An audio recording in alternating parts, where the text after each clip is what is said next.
Atualmente a gente vive numa enxurrada de informações. Então, muitas pessoas acreditam que a alimentação saudável, ela se refere, por exemplo, a uma alimentação fitness, a uma dieta, e está dissociando, na verdade, estão separando o termo alimentação saudável do que realmente é.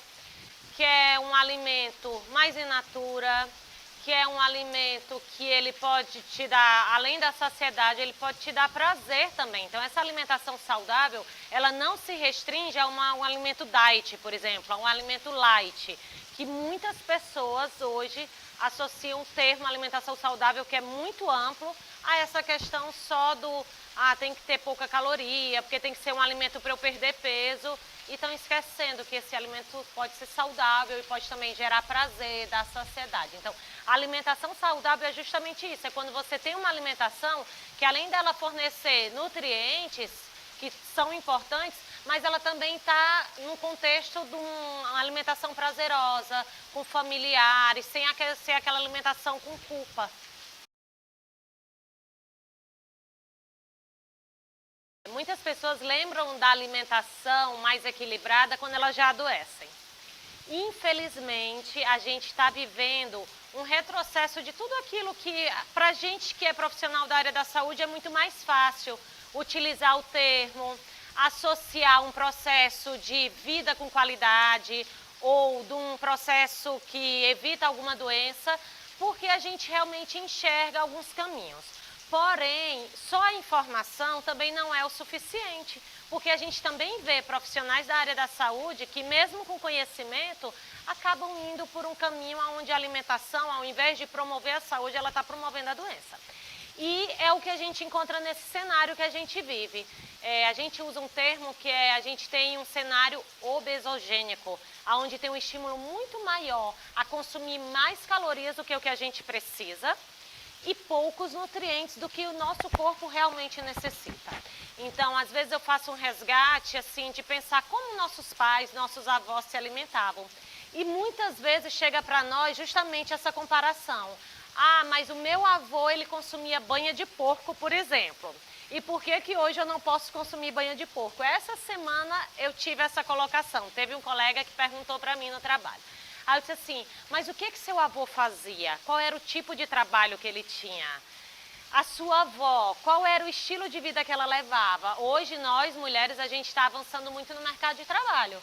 E antes, as mulheres faziam muito mais a sua refeição em casa. Então, essa família, ela se alimentava muito mais em casa do que se alimentava fora.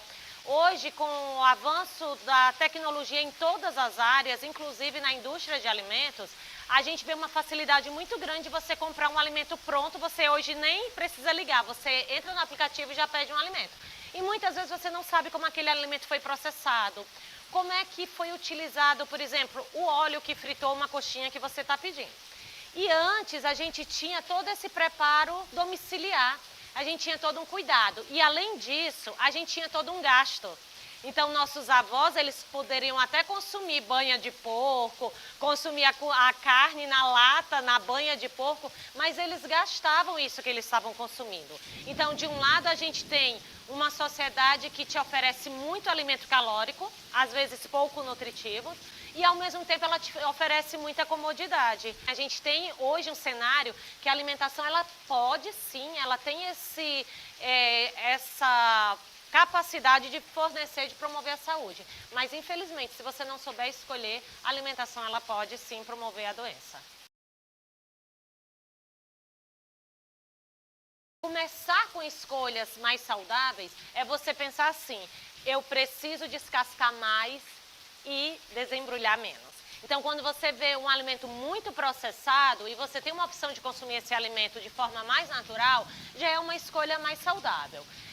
Por exemplo, outro tipo de escolha. A gente tem um público que está com sobrepeso, obesidade e precisa reduzir calorias na sua forma de consumir alimentos, preparação de casa. Ao invés de fritar, assar esse alimento.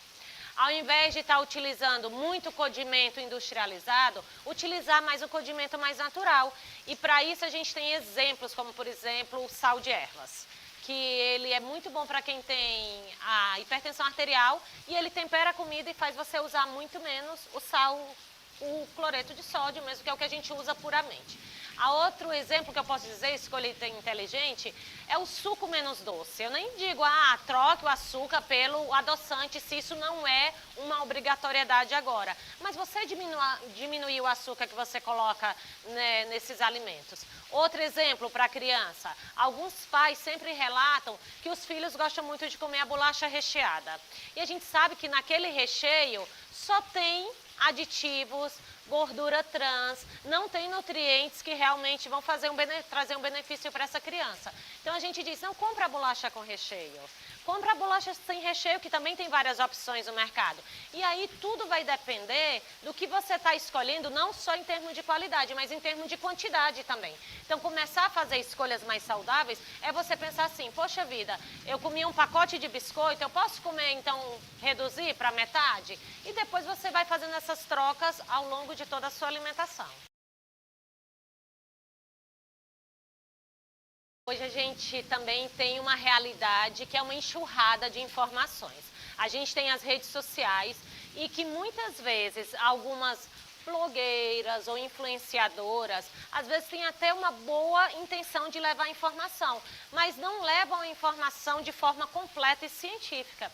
E algumas pessoas que têm uma realidade completamente diferente acabam seguindo, por exemplo, dietas muito restritivas. E a gente cai naquela esfera que é o terrorismo nutricional, aonde só é pregado, eu preciso comer pouco. Não importa se eu estou consumindo o nutriente da quantidade certa. A gente começa a correr o risco de retirar alimentos que são importantes. Então, a gente pode estar buscando informações em páginas que são oficiais, por exemplo, o Ministério da Saúde. E para isso eu sou uma defensora, se eu pudesse ser garota propaganda, eu seria do novo Guia Alimentar para a População Brasileira, que é um instrumento super didático, de fácil acesso. Você pode digitar no Google, Novo Guia Alimentar para a População Brasileira. E ele traz informações que não são informações pesadas, mas que trazem informações que mostram no dia a dia como você pode fazer justamente essas trocas mais saudáveis. Outra fonte que eu oriento, procura conversar com um profissional formado da área. Mesmo que você não vá seguir a informação que ele está lhe dando naquele momento, você pode refletir sobre ela e procurar um outro profissional para poder balizar. Então, a minha dica é, procurem fontes confiáveis. Cartilhas do Ministério da Saúde, e eu deixo mais uma vez a dica do novo Guia Alimentar para a População Brasileira.